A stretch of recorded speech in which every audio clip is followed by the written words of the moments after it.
Olá, eu sou a Every Leal e esse é o terceiro vídeo da série Gestão do Tempo. Hoje nós vamos falar sobre as ferramentas que a gente pode utilizar para gerenciar o nosso tempo. Só recapitulando, no primeiro vídeo a gente falou sobre tempos remunerados e tempos não remunerados e a importância que a gente dá para cada um deles. No segundo vídeo, a gente falou sobre a matriz de Eisenhower, que separa as nossas tarefas usando o critério de importância e urgência.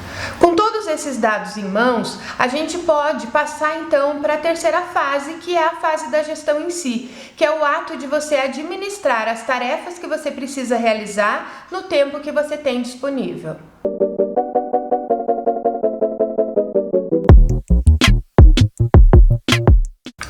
Fala em gestão do tempo, uma coisa muito importante da gente ter são ferramentas que nos ajudem a gerenciar ele. Ficar contando só com a nossa cabeça e com a nossa memória vai fazer com que a gente tenha mais facilidade para procrastinar e esquecer aquilo que precisa ser feito.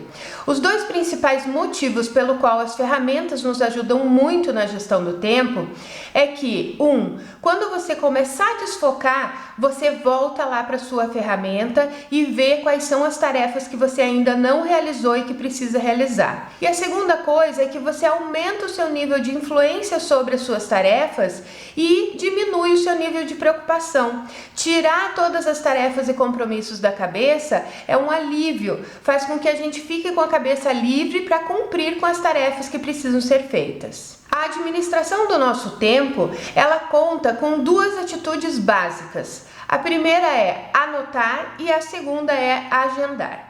Anotar é a gente fazer a lista das tarefas que precisam ser realizadas e agendar é a gente colocar essas tarefas dentro do nosso calendário. Você vai usar uma ferramenta digital ou algum elemento físico como uma agenda ou um planner, não importa. O que importa é que você se adapte à ferramenta que você escolheu, que você consiga manter a sua ferramenta atualizada e que você possa acompanhar as suas tarefas de forma rápida e fácil. Hoje eu vou mostrar a ferramenta que eu uso, que aliás eu vou deixar disponível para vocês baixarem na descrição desse vídeo. Ela tem um princípio que é bem legal, que é você separar as suas tarefas por papel social. E separando por papel social, a gente consegue lembrar com mais facilidade de tudo que a gente tem que fazer. Eu separo a minha planilha nos seguintes papéis sociais. O primeiro papel social que eu uso é o de mãe.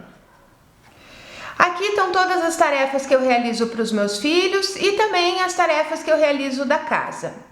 Segundo papel social que eu tenho é o de professora da PUC. Agora eu tenho na minha planilha um terceiro papel social, que é o canal. Então tudo que eu faço aqui para manter esse projeto vai ser colocado na minha planilha nesse papel social.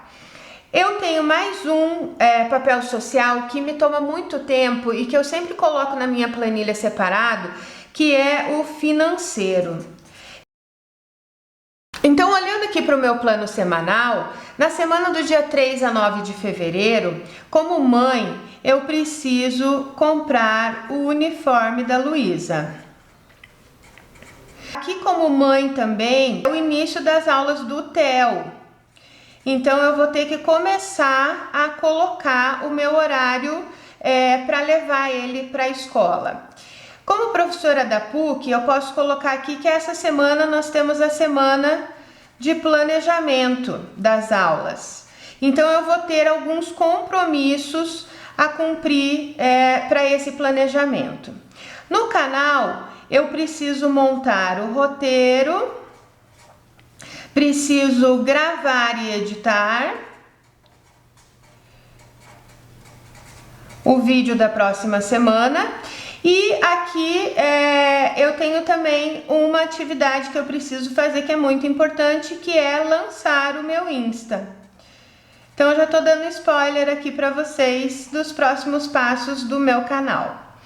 No financeiro, eu tenho que agendar algumas contas. Então aqui eu prefiro fazer o seguinte: como é a primeira semana do mês, eu prefiro pegar todas as contas que eu já tenho e agendar elas uma vez só, porque aí assim eu não fico desesperada no dia ou na semana. Às vezes eu tenho compromisso e acabo esquecendo de pagar uma conta.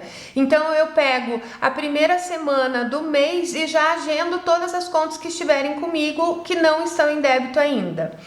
E aqui atualizar a planilha, que essa é uma atividade que eu faço semanalmente. Essas são as minhas tarefas, tá? Se eu for levantar direitinho, eu devo ter muito mais, mas só para explicar para vocês, vamos ficar nessas daqui. Nessa planilha, uma coisa muito legal é isso aqui, ó, o tempo estimado que eu vou levar para fazer cada tarefa. Por que ele é importante? Porque aí eu consigo dimensionar quanto do meu dia essa tarefa vai tomar. Então, por exemplo, para comprar o uniforme da Luísa, uma hora e meia mais ou menos eu vou usar para cumprir com essa tarefa. Levar o Theo para as aulas, então aí é o horário da aula dele. Na semana do planejamento, eu tenho alguns compromissos, que aí vocês vão ver onde que eu vou encaixar, tá? Então, aqui não tem um tempo estimado, porque ele já está estimado aqui nos compromissos que eu preciso cumprir.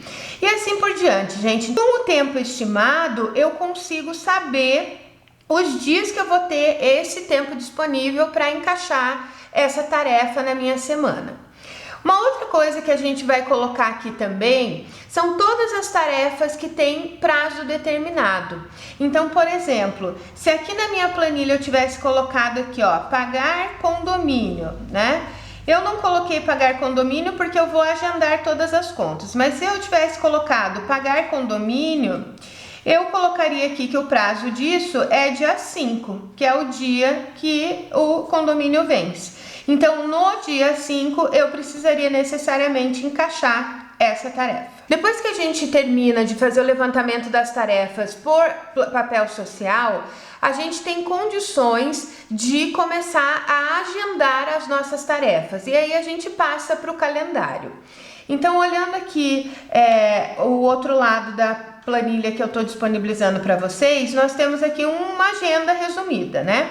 Nessa agenda, a primeira coisa que você vai fazer é travar os seus compromissos. Então, você vai pegar aqui, por exemplo, na quarta-feira eu tenho uma oficina das 8 ao meio-dia. Então, neste horário, eu não vou poder fazer nada, porque eu preciso estar lá presencialmente. Durante essa semana, eu também tenho, por exemplo, na quinta-feira, às 14 horas, eu tenho médico. Então, eu não posso tomar este tempo, porque esse tempo tá tomado já. O que a gente vai fazer? A gente vai começar a olhar para as tarefas e para o nosso calendário e ver o tempo estimado que a gente leva de cada tarefa e colocar no nosso calendário nos dias que a gente tem aquele tempo disponível. Então vejam, uma das minhas atividades lá que vocês viram é gravar os vídeos para o canal. Eu preciso soltar o vídeo na quarta-feira, então eu gosto sempre de gravar meu vídeo na segunda. Então na segunda-feira, às 7 horas, antes das 7, eu preciso levar o Theo para a escola, porque já começou a aula. E aí eu posso lá, a partir das 9h30 mais ou menos, gravar o meu vídeo. Então eu vou gravar aqui das 9h30, eu vou gravar mais ou menos até meio-dia, é mais ou menos o tempo que eu levo. Então este horário aqui eu já travei com uma das atividades. Por quê? Porque eu coloquei que esta atividade é prioridade deste meu dia. Quando a gente estipula a prioridade do que a gente precisa fazer naquele dia, fica muito fácil da gente não se perder, porque a gente sabe que aquilo é a tarefa principal, além das nossas tarefas rotineiras e compromissos que a gente tem. Então, colocar as nossas tarefas dentro do calendário é muito legal, porque a gente vai tomando os horários até que a gente termine o horário do tempo remunerado e do tempo não remunerado. Não esqueçam aqui, gente, de reservar os horários sagrados, né? Eu agora no período de férias coloco aqui das 13 às 14, 14h30 mais ou menos, o meu horário de almoço, que é o horário que eu gosto de estar com as crianças, né? Então eu vou colocar aqui, ó, almoço em todos esses dias. Veja, na quinta-feira eu tenho médico, então eu vou ter que adiantar um pouquinho o almoço aqui, ó. Mas eu não posso deixar de colocar ele. O meu horário produtivo, normalmente, ele vai até às 18 horas. Quando estou só em planejamento, eu encerro as minhas atividades aqui. Quando eu tenho sala de aula, obviamente que daí eu entro às 19 e fico até às 22 mais ou menos, tá? Sendo assim, eu vou encaixar aqui as minhas atividades de lazer. Então eu posso fazer aqui ver um filme, eu posso cantar com os meus filhos, né? Eu posso fazer as coisas que me agradam, que são coisas que estão nas nossas tarefas rotineiras, que tomam o nosso tempo, mas que não estão lá na lista de tarefas. Usando o plano semanal, o maior benefício que a gente tem é perceber o momento em que a gente pode parar, porque a gente já cumpriu com aquilo que a gente tinha se comprometido. No início, parece muito burocrático a gente preencher o plano, só que com o tempo vocês vão vendo que essa ferramenta vai ficando muito dinâmica. Veja, na semana que vem você já vai ter um plano pronto para se basear nas tarefas que você precisa cumprir. Você também já tem a possibilidade de verificar se alguma coisa ficou para trás e já colocar como urgente na próxima semana. E uma coisa que eu vou fazendo ao longo da minha semana é anotando no meu plano coisas que eu sei que eu já vou ter que fazer na semana seguinte. Então tudo isso facilita muito, gente. Eu levo em média 30 minutos do meu domingo para planejar a minha semana. Só que essa ferramenta ela me ajuda muito porque ela não deixa eu procrastinar e também ela me ajuda a cumprir com tudo que eu estou planejando e que planejei lá na minha meta do começo de ano. Nós chegamos ao final dessa série. Se você gostou desse conteúdo, se inscreve no canal e conta para os teus amigos que eu estou aqui todas as quartas falando de soft skills.